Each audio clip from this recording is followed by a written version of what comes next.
back to the channel of Pro Enzo Vids, and today's video will be my Canterbury Bankstown Bulldogs season preview. And yeah, this is the third preview in. Obviously, we had the Raiders season preview yesterday. Then the day before had the Broncos preview as well. So yeah, going in alphabetical order, obviously. And now today's the Bulldogs, and I'm excited about the Bulldogs preview, not going to lie. I think I'm pretty, excited about what's to be said here, and I'm sure everyone will be intrigued to see how they go this season, and I am too. So, a lot of changes, obviously. New coach, new players, well, not a complete, but half a squad revamp. So, a lot of changes indeed, but it could take time. It could really take time because everyone's expecting to pop off straight away and become instant threats to the comp and the title, but I don't see that way personally. I think, new combinations take time, and you can't just say that because they've signed all these players that there'll be something special. I mean, yeah, there probably will be over time, but I can't say that just without them playing games. So we'll see how they go down the track this season, but yeah, I think for any Dogs fan, it'll be very exciting to see how they do go with all these changes. But look, like I said, I'm excited to preview the Bulldogs because I believe they have a big sort of opportunity to do something great this year. So we'll see how they do go. But without further ado, let's get into my best 1 through 17 for the Bulldogs to start the preview.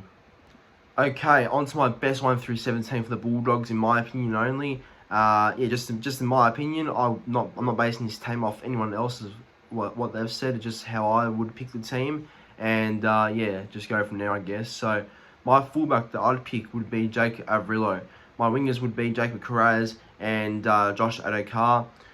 Centers would be Braden Burns and Paul Alamotti. My halves would be Matt Burton and Kyle Flanagan. The props would be Luke Thompson, Max King, hooker Reid Marnie. Back rows Viliami Kikau and Raymond Fatala Mariner, and lock Tavita Pangai Jr. Then off the bench, I'd have New Brown, Andrew Davey, Ryan Sutton and Franklin Pele. So that there would be my best 1 through 17 for the Bulldogs. Sort of similar to how I did the predicted team back in December when I made everyone's predicted teams for 2023. So the Bulldogs one I made back then is very similar to this one of what I would pick. But yeah, everyone has an opinion, so I guess it's not all going to be the same. On to the Bulldogs' strengths for 2023. So this is what I believe are the club's strengths coming to this year. And look, with all these signings and changes amongst the team, I think there's a lot of things to be positive about with the Bulldogs. And, they've made a lot of big changes and they've upgraded on many things. So I think there's quite a bit of strengths you can probably identify in that squad or team. But the big one for me is probably their forward pack, I think. And I think having a genuine hooker there as well. Like, it's been a long time since the Bulldogs had a real genuine hooker. I know Marshall King was pretty good, but he was a bit serviceable only. He wasn't really a threat in my opinion. I mean, last year he had a breakout year, but he wasn't the best option going forward, I thought. So I think bringing Reid Marnie there is going to be massive, and I think he will tighten up that ruck, and he will be a very good asset to the Bulldogs. So I think it's the first real genuine hooker they've had since probably Damien Cook, even though he was only just starting back then. But it's a big pickup, and I think he'll be good for the Bulldogs, Marnie. But the main one for me is their forward pack, and how they've built this forward pack is pretty big. I mean, signing guys like Kikau and Marnie, and I guess building around guys like Luke Thompson, Tavita Pangai Jr., Ryan Sutton, Andrew Davey, RFM, who's the captain now, but he's been great since coming back from injury. So it's a fantastic forward pack, and it's definitely, I think, one of the best in the comp when you're looking at it on paper. But you need to see a game first from that forward pack to prove otherwise. But yeah, they have potential to be a fantastic forward pack, I think. And I think that, and Max King as well. Max King's one of the most improved players in my opinion. So I think when you put that all together, it's a fantastic forward pack, and I think that could lay a massive platform for guys like Adokar, Carraz, and Matt Burton to even play a lot better now with a good forward pack, and maybe even support Flanagan a bit better too. Who knows? But yeah, no, they're my main strengths for the Bulldogs coming into this year. Now onto the club's weaknesses for 2023, in my opinion, and there's a couple I can probably point out, but I think with the Bulldogs making all these changes, there's not too many worse things for them. But I think one that concerns me a little bit is their centre pairing. So Obviously, I said Braden Burns and Paul Alamoti would be my best centre pairing, but there's even talk that Avrilo might be in the centres with Burns, and then like they're going to progress Alamoti over time as he's still 19 years old and have Hayes pair him at fullback. So I think that could be a bit of a weakness, you know, how they sort of manage all that. Like, I don't think there's any genuine star centre. I know Alamoti might be one in the making, but again, I don't think guys like Burns, Avrilo, Skeleton's a mystery because he's pretty good apparently, but you know, still not all there yet. But look, I think there is some talent, like good talented outside wingers and centres, but outside of Karaz, Adokar, Burden, I think I don't know, their backline's a bit iffier in my opinion. Like, I think Flanagan has a lot of pressure on him, and he needs to perform again well this year if he wants to, I guess, remain as a halfback going forward. I know that it's a bit shit to sort of keep putting the pressure on him, keeps talking him down, but I guess, you know, he'll have to know that his form will definitely impact the way that they play, I guess. But yeah, look, I think the centre's a bit of a concern because every club has most clubs have a star centre and experienced centre, and I just think like their centres aren't even set in stone yet. And don't like, if it's going to be Burns and Avrilo, well, I'm not too threatened by that really. And same with Perham at fullback. You know, Perham's good, but again, that's another mystery. Who's their fullback? I mean, I know Stephen Crichton won't be there until 2024, so obviously he'll be their fullback, but is it going to be Perham or Avrilo for 2023? Who knows? But I guess it's not really much to worry about now, but when you look at who they've signed in the past, the Bulldogs, for their fullback role, none of the players that they've signed to purposely play fullback are actually fullbacks, you know. Like, they've done it before with Mbai, Wesenius Lesniak, Brett Morris, Hopewadi. And I'm not saying Stephen Crichton falls in that same category, but you can already tell that there's a pattern in the past of them signing players to play fullback that aren't actually fullbacks. And, you know, it hasn't worked out in the end and on big money and have to change positions. So, look, it's going to be interesting to see how Serrato manages their centre pairing and fullback pairing. Oh, sorry, just their fullback. But, you know, I wouldn't even mind seeing Karaz move to the centres, you know. But until then, it's going to be interesting to see how they go there. That's the only weaknesses in my opinion.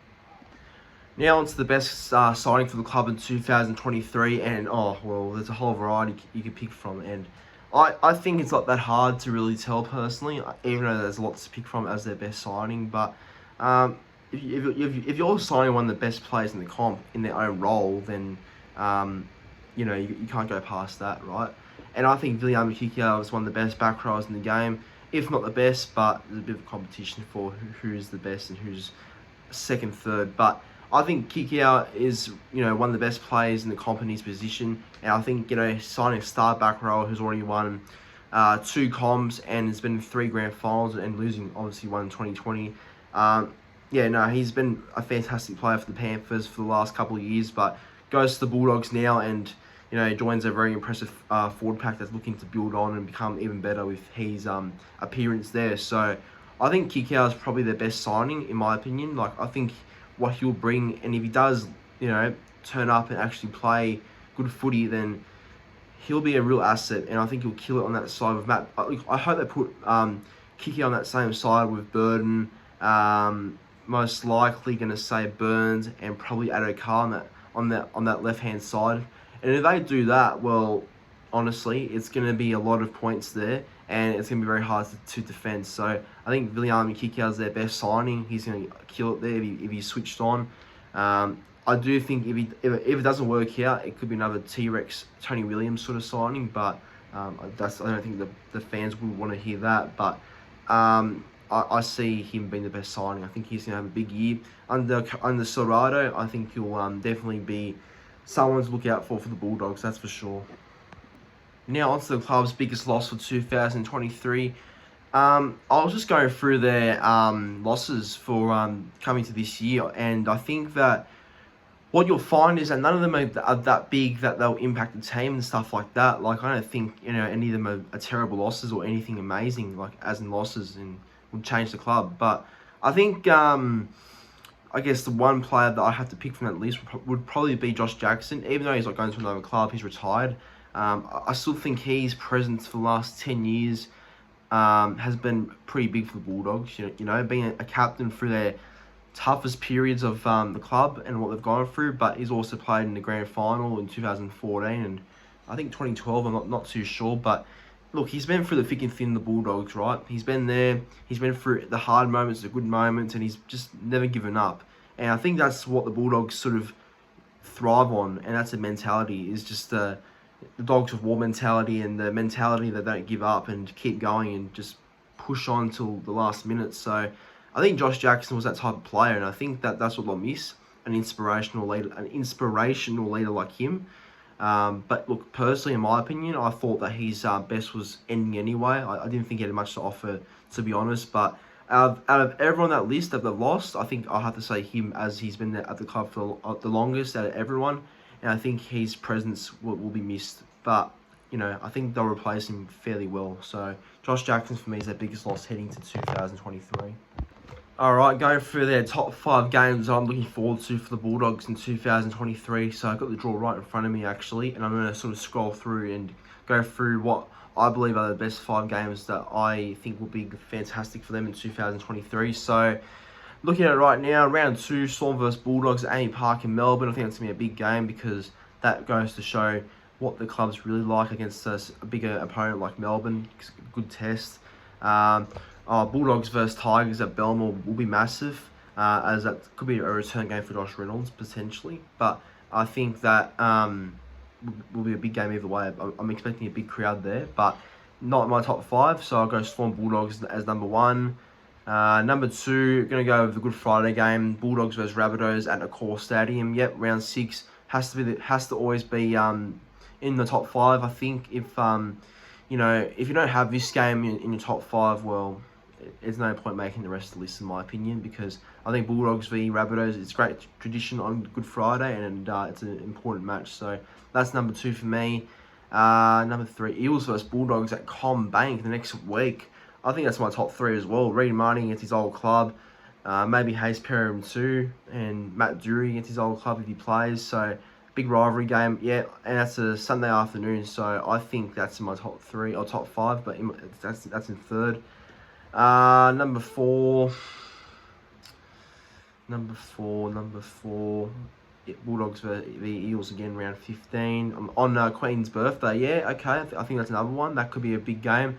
Obviously, after last year when the Eels got blindsided by the Bulldogs and the Bulldogs smashed them, you know, by 13 plus. I can't remember what the margin was because it was that big. But, you know, I guess Eels will be out for redemption. So we'll see how Bulldogs go with that if Eels do want to get redemption. But that could be my top 5 as well. And just for one more, I guess, Oh, yeah, perfect way to end it. Panthers versus Bulldogs, you know.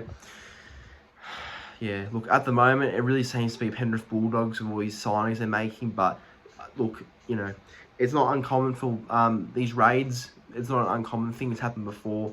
I mean, Penrith used to do it to Bulldogs back in the day as well, but that's for another sort of video to ever talk about that sort of topic. But, no, in general, Panthers v Bulldogs will be a big game. And, look, obviously after everything that's happened, after the Bulldogs signed Kickout, Burton, Serrato as their coach, Penguin Jr. in the past, who else? It's like, there's just so many to name. And Crichton for 2024. You know, they've obviously been very busy spending money and signing Penrith players and people from the Panthers. So, and this is at Bluebird as well. So I think this will be a very highly anticipated game. And, you know, I expect Crichton to play in this game. So Crichton against his future club and Kickout against his former club. But guys like Burton have already played against them before. So, yeah, that would be my top 5 right there. And I think there's a lot of big games for the Bulldogs this year. Now, onto the player that I believe has to step up the most in 2023 and for this Bulldogs side. Oh, dear. Well, look, I know he has already copped so much, and I just talked about it before, about how he's already been under so much pressure, and it's not fair to keep piling it on him. But in reality, it has to be this player, and I think Kyle Flanagan is the one that needs to step up the most. Why? Because he's the halfback, and another reason is because if he wants to continue to be the halfback for the Bulldogs going forward, despite the club showing interest in Mitchell Moses and apparently Luke Brooks and Luke Keary, which I find crazy, but it could be just a silly rumour, but wouldn't be shocked from the page it was from originally. But and also seeing that signed young Carl Olawapu, who can play more than halfback, but can also be a good halfback if he's he'll be chipping at the heels of Flanagan. I have no doubt if he performs. But yeah, look, it's pretty obvious Flano needs to perform, because I think there's some games where he's gone a bit quiet and sort of gone, a bit quiet, and I guess just not there. Like, he's a bit absent in some games, I feel like, but he's definitely got talent, and he's definitely proven he could be a very good halfback on his day. But it's just about, I guess, leading the side properly. And I think that with Matt Burton as his halves partner, he should get a bit better over time. That combination is still gelling. And with the forward pack, the Bulldogs are building it, he should gain momentum off that. But, if he doesn't turn up this year, and I guess it's been another sort of ordinary type year, then I think he'll be moved on. But if he has a breakout year and sort of gets all his try assists and becomes this fantastic organised number 7 that Serrato should make him, if anything, then yeah, he'll stay and he'll get the raps, which I hope he gets. So I think Kyle Flanagan's the one that needs to step up the most for the Bulldogs. Now on to my final prediction for the Bulldogs in 2023. So this is where I believe I'll finish in 2023. Now, it's a tough one because a lot of people are having them in their top 8, and obviously I can see why, because of who they've recruited and I guess what they've been building towards, and that's success, and I think they will definitely achieve that very soon. But there's some concerns, I think, with the halves pairing. Like, does Burton and Flanagan back up or gather any good form heading to this year after, I guess, some quiet parts last year? Does the centre pairing of Averillo and Burns potentially live up to its sort of... does it live up to expectation? And does Averillo or Perham start at fullback, and will they be consistent throughout the year? So there's some question marks I have with the Bulldogs, and obviously their forward pack's going to be massive, but again, we can't say they're going to be an amazing forward pack, even though it looks like it will be on paper. It needs to have a full game together first to prove that. But look, I'm not one of those people that would chuck Bulldogs into like 6th or 7th or 8th, I'm not one of those people. I think the Bulldogs are a club that's going to take a bit of time. Certainly won't be the bottom 4. They'll be a lot closer to the top 8, but I think they'll be a bit like last year and how they finished. But except the Bulldogs will start better this year rather than last year. So in my opinion, I have the Bulldogs finishing 11th in the ladder, so 11th place, just because I'm still unsure about a couple of things in their back line. And I just think that, Flanagan has some question marks, and I just don't know if he's the one to lead that team to finals. But again, I could be wrong, I hope I am.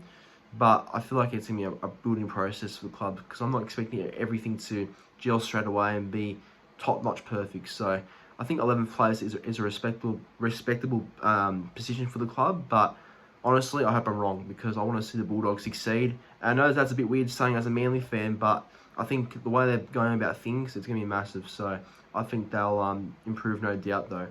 But everyone, that brings an end to my 2023 Bulldog season preview. I hope you all enjoyed it. Make sure to like the video. Subscribe to the channel if you're new watching the channel right now. Please be sure to subscribe. Noticing the sub counts going up, and the numbers have been great. So again, would be greatly appreciated for myself and the YouTube channel if I can get to 2,900 subscribers, and let alone 3K by hopefully mid-February, because that's the aim, the big aim, 3K, because we're not far off. So please be sure to subscribe if you haven't already, and comment your thoughts on the Bulldogs and my preview for 2023. But yeah, everyone, thanks for watching. See you all in the very next one.